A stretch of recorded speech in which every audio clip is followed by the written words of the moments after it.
Peace and Pan-Africanism. This is the notorious RB Jesus, Dr. Umar Tunde, coming to you live and direct from the Frederick Douglass Marcus Garvey Academy. I just want to say this to all my brothers out there, my strong African, unapologetically African alpha males.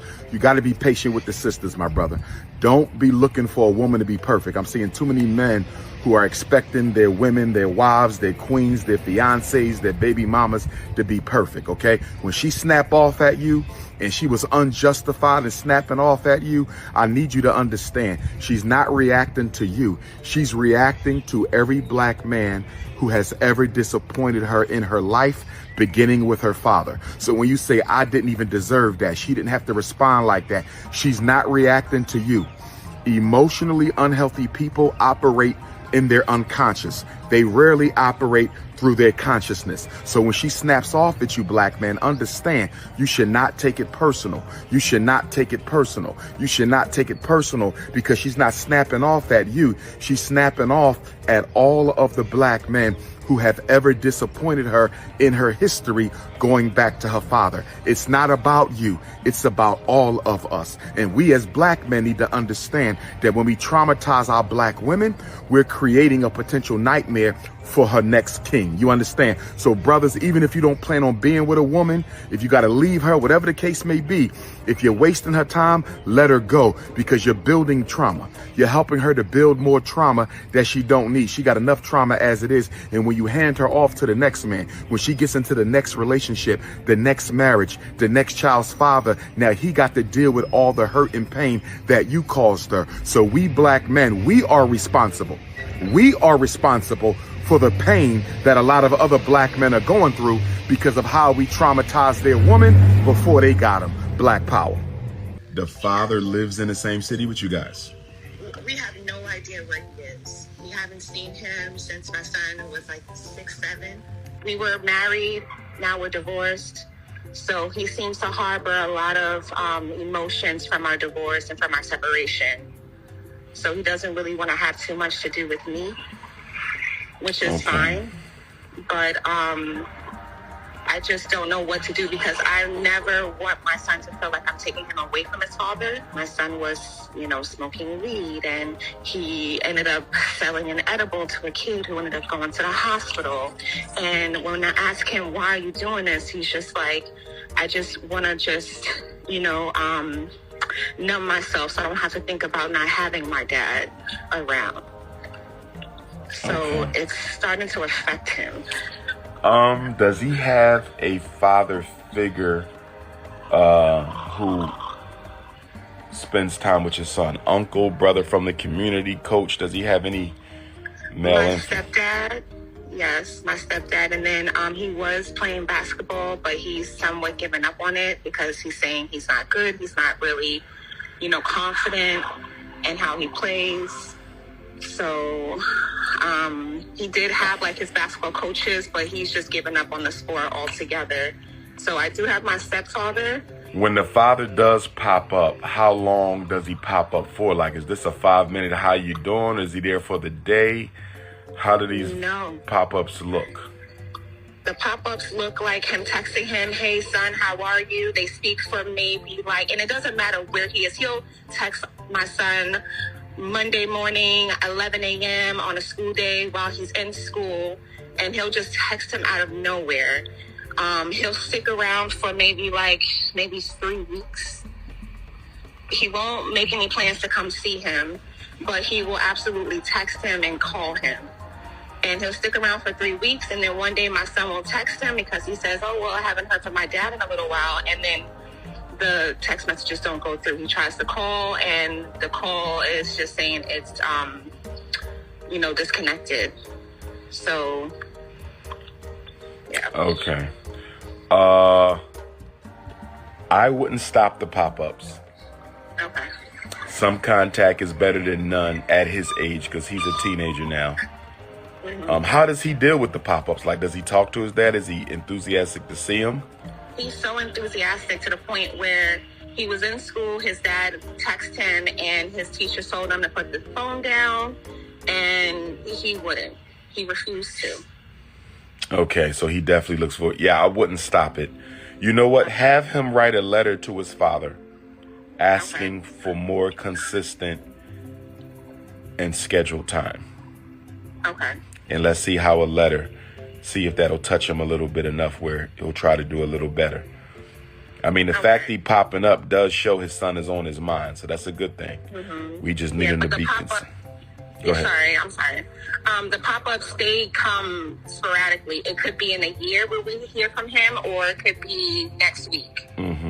So we never know, and I don't have an address for him. I don't know where he is. Even when I tried to put him on child support, they couldn't find him. So he's just, I don't know where he is to even send a letter. What about his family, his parents, brothers, sisters? His mom has passed. He doesn't know who his dad is. His grandmother has passed.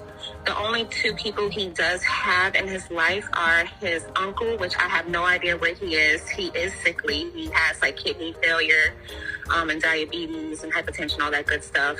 Okay. His sister does not have contact with him. I ended up running into her last year, and she said she hadn't spoken to him in months. Let me ask you a question. And I don't mean to be offensive. Are you sure that you have not in any way sabotaged or disturbed your son's father's attempt to build a relationship with him? I may have. When I noticed the change when I filed for full custody. That's when I noticed the change. Why did you file for full? Why didn't you settle for splits? He was abusive. Like I said, he has PTSD. So the way he communicates, the way he moves in society, he's just erratic. He's been on and off of drugs. I speak to some of his childhood friends, and his friends don't really even speak to him from there neither. They say he pops up. He does the same thing with his friends. Changes the number, all of that good stuff. But I do accept responsibility for getting the full custody. But I truly felt like in that moment, I felt like I had no other choice.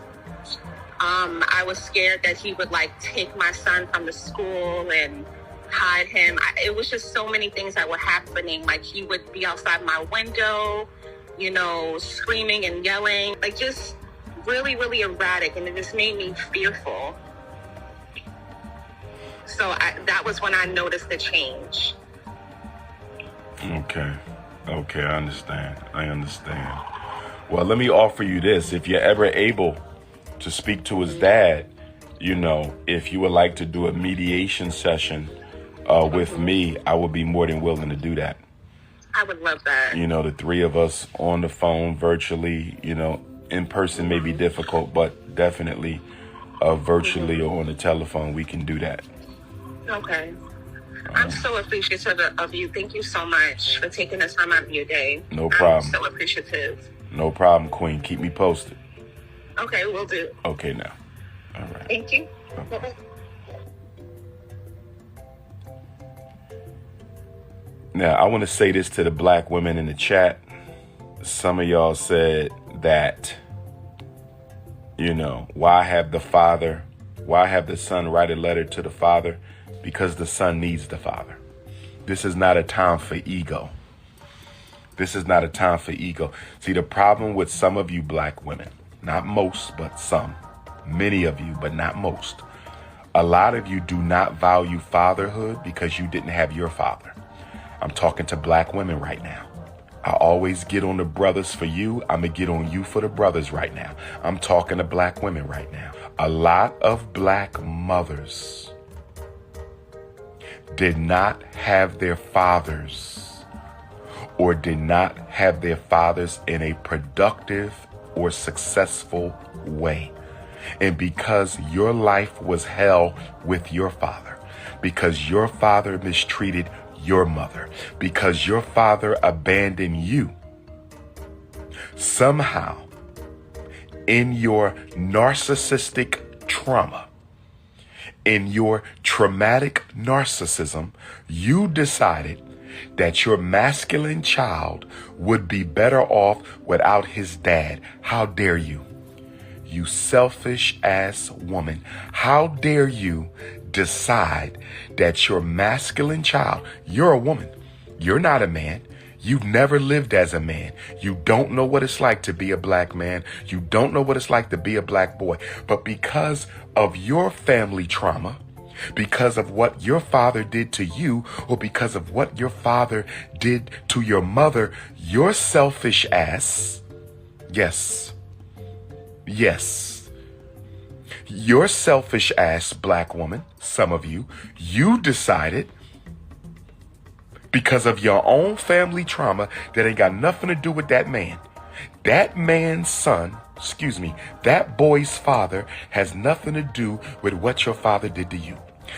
Your son's father ain't got nothing to do with what your father did to you. Your son's father ain't got nothing to do with what your daddy did to your mother. And you are punishing an innocent man because of what your father did. That is not fair. And a lot of you black women are denying your sons their father because of what your father did to you. And it's a damn shame. It's a big problem in the black community. I'm going to go a step further. Can I talk to the grandmamas for a minute? Can I talk to the baby grandmamas for a minute? Can I talk to the baby mom's mom? Let me talk to your mother for a minute, baby mama. Let me talk to your mother for a minute, ex-wife. Let me talk. What I find is the grandmother can be just as trifling as her daughter, and the grandmother will help her daughter keep the son away from his father because of how your daddy treated her. So now you got intergenerational trauma. You got intergenerational dysfunctional feminism. You got the grandmother who is emotionally disturbed and the daughter who is emotionally disturbed. And now you got the grandmama and the daughter working together to keep the son away from his father. And it's all good. It's all good. It's all good until he starts smoking weed. It's all good until he joins a gang. It's all good until he stops going to school. It's all good until he gets locked up. And then when he gets locked up, stop going to school, start calling you all kind of B's and hoes. Don't respect you no more because you kept him from his dad. Now you calling the daddy up. You need to come get your son. Where was all that energy when you kept my son from me in the first grade, in the second grade, in the third grade? Where was all that energy when you kept your son from him in the fourth grade, in the fifth grade, in the sixth grade? Where was all that energy in elementary school and middle school? You kept him from his dad, and when you can't control him no more, you call the dad to come get him, and then the daddy tells you, I can't discipline a child who I haven't had a chance to love. I can't discipline a child who I haven't had a chance to love. How you going to expect a man to discipline a child he hasn't had a chance to love? Are you crazy? Discipline without love is child abuse. Put it on a t-shirt and make sure you quote my name. Discipline without love is child abuse. I said, put it on a shirt and quote me. Discipline without love is child abuse. What do prisons give out? Discipline without love. What do white teachers give out?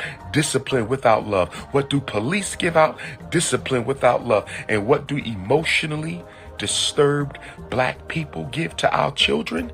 Discipline without love. I want you to understand, overstand, and understand the Prince of Pan-Africanism right now. I want you to understand, overstand, and understand the Prince of Pan-Africanism right now. I want you to understand, overstand, and understand the Prince of Pan-Africanism right now. Discipline without love is child abuse. And stop saying, choose somebody better. You can't read nobody's mind. You can only go off what they show you when you're dating them. You can't cancel somebody because they chose the wrong man. You can't cancel somebody because they chose the wrong woman. We don't get no ingredients that come with a person when we dating them. We don't get no cheat sheet. We don't get no cliff notes. You just got to do the best that you can. But the marriage rates are going down because America is a spiritually and psychologically unhealthy society that is ruled by money, materialism, and racism. I said America is a spiritually and psychologically unhealthy country that is ruled by money, materialism, and racism. I said America is a spiritually and psychologically unhealthy country that is ruled by money, materialism, and racism. That's why we build in the Frederick Douglass Marcus Garvey Academy. That's why we build in the Frederick Douglass Marcus Garvey Academy. Heaven on earth. You're going to have a place, an oasis that you can come to and be around other conscious Africans. You're going to have an oasis where you can be around other conscious Africans. And I'm going to say this. Some of you don't identify as African, and that's okay. But the Frederick Douglass Marcus Garvey Academy is for African people. So if you come to my school talking about we ain't from Africa, we Asiatic black men, if you come to my school talking about we ain't from Africa, we from Israel, if you come to my school, we ain't from Africa, we Cherokees and Choctaws and Chickasaws, if you come to my school with any of that anti-African stuff you believe in, you will be put in the book of Negroes and banished from the campus for the rest of your life. I'm just letting you know right now. I'm just letting you know right now. I'm just letting you know. If you come to my school with that anti-African talk, you will be banished from the school and put in the book of Negroes. Those of you who got a problem with mixed race Africans, those of you who have a problem with mixed race Africans, those of you who have a problem with Latina Africans, if you come to my school with your tribalistic, sectarianistic, separation, segregation views on African people, you will be put in the book of Negroes and you will be banished. Heaven on earth means everybody will be at peace on that campus. It might only be one block. It might only be one street. It might only be 4 buildings, but that is our Black Wall Street. That is our Black Wall Street. And you will respect what we stand for, or we will throw your ass out and you're never coming back again. You got one time to disrespect me or my school. You got one time to disrespect me or my school and you are out.